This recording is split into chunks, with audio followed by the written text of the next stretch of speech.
হাসতে ভালোবাসেন না এরকম মানুষ খুব কম আছে, আর কমেডি সিনেমা দেখতে ভালোবাসে না এ তো আরোই কম আছে।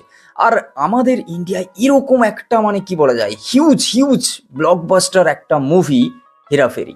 এই হেরাফেরি এই নামটা যে মানুষের এত ভালো লেগে যাবে বা এই নামটা যে এইভাবে ফেমাস হবে মেকার্সরাও হয়তো জানতো না এই টাইটেলটা হচ্ছে ঠিক করার আগে। আর হেরাফেরি এই সিনেমাটা মানে এমন লেভেলের একটা হচ্ছে কমেডি যেটা হচ্ছে কি বলা যায় 8 থেকে 80 সবাই বসে হা হা করে হাসবে, মানে মন খুলে হাসবে।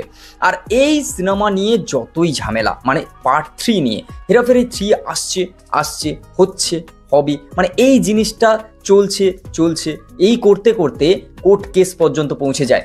এই সিনেমায় একের পর এক সব কাস্ট রেডি হয়ে যাওয়ার পরেও কোথাও না কোথাও একটা ঝামেলা তৈরি হয়ে যায়।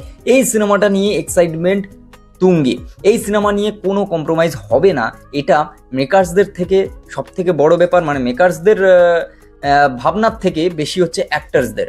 তো এই কারণে এই সিনেমায় বাবু ভাইয়া, রাজু এরা তো সবাই তো থাকবেই।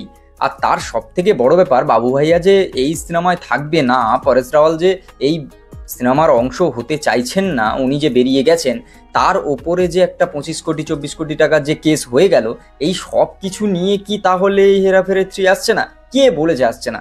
এই সব সমস্যার অবসান ঘটেছে, এই সিনেমা আসছে, লিটারালি এই সিনেমা আসছে।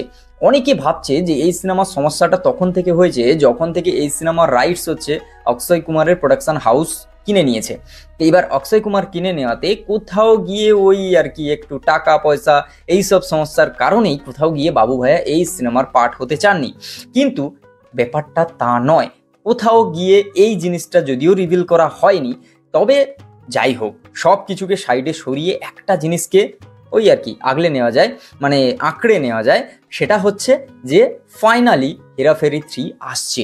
হেরাফেরি 3 ওই আর কি মানে ব্যাক এন্ডে এসে একটাই জিনিস বোঝা যাচ্ছে যে বাবু ভাইয়া এই সিনেমায় থাকছে। মানে সব থেকে বড় কথা, পরেশ রাওয়াল যদি এই সিনেমায় না থাকে, ওই ঘটনাটা ওরকম আর কি যে তুমি বেঁচে আছো তোমায় জল দেয়া হচ্ছে না, মানে এরকম একটা বিষয়। তো জল কতটা ইম্পর্টেন্স একজনের বেঁচে থাকতে সেটা নিশ্চয়ই বুঝতে পারছো। এই সিনেমার জন্য বাবু ভাইয়া মানে পরেশ রাওয়াল ঠিক ততটাই ইম্পর্টেন্ট। এবার পরেশ রাওয়াল এই সিনেমাতে থাকবে না, এটা কি হতে পারে? তবে লাস্ট পর্যন্ত এই ঝামেলার অবসান ঘটেছে, পরেশ রাওয়াল আসছে, পুরনো যেই কাস্টিং তার মেন কাস্টিং নিয়েই হচ্ছে এই সিনেমা রিলিজ হবে। আর সব থেকে বড় ব্যাপার হচ্ছে এর টিজার শ্যুট হয়ে গেছিল, টিজার কমপ্লিট হয়ে গেছিলো, যত সমস্যা দাঁড়িয়েছিল অ্যানাউন্সমেন্ট করতে আসার সেই মুহূর্তে, তো অ্যানাউন্সমেন্ট ফাইনালি হয়নি। তো এবার খুব তাড়াতাড়ি হেরাফেরি 3 টিজার আসতে চলেছে। এবার যেহেতু হেরাফেরি 3 টিজার আসতে চলেছে, এবার দেখার যে এই সিনেমাটা ওই টিজার দেখলেই তুমি বুঝে যাবে যে কতটা কি হতে পারে। আর এই জায়গায় তো 25 দিনে টাকা ডবল, সেটা তো অক্ষয় কুমার বলেই রেখেছে। এবার হ্যাঁ, এই সিনেমায় তাহলে কি বাবু ভাইয়ের সঙ্গে সব ঝামেলার সন্তুষ্টি হয়ে গেছে, মানে পুরোপুরি হয়ে গেছে, এবার তাহলে সিনেমাটা পুরোপুরি আসছে, একদমই তাই, পুরোপুরি আসছে।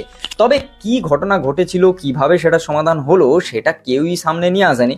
তবে একটা মিডিয়া মাধ্যম থেকে জানা গেছে যে পরেশ রাওয়াল নিজে বলেছে যে এই সিনেমায় পরেশ রাওয়াল থাকছে, ফাইনালি উনি থাকছেন। আর সব থেকে বড় কথা, পুরনো যেই কাস্ট ছিল হেরাফেরি 3 সেই কাস্ট হচ্ছে এই সিনেমায় আছে। আরও একটা জিনিস, তাহলে এর থেকে বোঝা যায় যে খুব তাড়াতাড়ি হেরাফেরি 3 টিজার আসতে চলেছে। তো বন্ধুরা, আজকের ভিডিও এই পর্যন্ত। যদি ভালো লাগে like, comment, share and subscribe my YouTube channel. আর তুমি যদি ফেসবুক থেকে দেখে থাকো তো অবশ্যই পেজটাকে লাইক আর ফলো করো। আর সিনেমা প্রেমী মানুষ হলে বন্ধুদের শেয়ার করে দাও। তো দেখা হচ্ছে খুব তাড়াতাড়ি নেক্সট একটা ভিডিও। আমি তো অপেক্ষায় আছি, তোমরাও হেরাফেরি 3 জন্য অপেক্ষায় নিশ্চয়ই আছো। কমেন্ট করে জানাও। টাটা।